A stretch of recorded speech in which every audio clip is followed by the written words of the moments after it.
இன்றைக்கு அந்த மெக்சிகோ இந்திய நாட்டினுடைய அந்த சாதாரண தொழிலாளர் தோழர்கள் இல்லை என்று சொன்னால் அமெரிக்கா பீற்றிக் கொள்ளுகிற உலகத்தின் மிகப்பெரிய வளர்ந்த நாடு என்பதற்கான அந்த அடி செங்கல் உருவப்படும் என்பதுதான் நிதர்சனமான உண்மை. எந்த அமெரிக்கக்காரனும் அங்கு கட்டிட வேலை செய்வதில்லை, கழிவறை கழுவதில்லை, சாலைகளை பெருக்குவதில்லை, எந்த அடிப்படை சுத்தம் செய்கின்ற எந்த வேலைகளையும் அவன் செய்வதில்லை.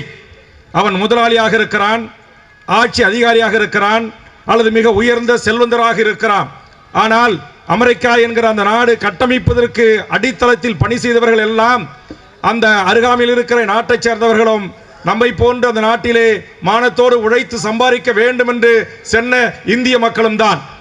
ஆனால் இவர்களை இன்றைக்கு கைது செய்து இதை தலைமையேற்று நடத்தி கொண்டிருக்கிறார் முத்தரசன் அவர்கள் பதிவு செய்தது போல் இன்றைக்கு ராணுவ விமானங்களிலே அவர்களை கொண்டு வந்து ஏதோ ஆடு மாடுகளை இறக்கி விடுவது போல் இறக்கி விடுகின்ற ஒரு மோசமான நடவடிக்கையை அமெரிக்கா செய்திருக்கிறது.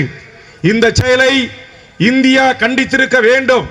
இன்றைக்கு அமெரிக்கா அதிபரோடு கைகோர்த்து ட்ரம்போடு கைகோர்த்து பேசிக் கொண்டிருக்கிற இந்திய நாட்டுடைய தலைமை அமைச்சர் நரேந்திர மோடி மேடையில் வைத்து கண்டிருக்க வேண்டும்.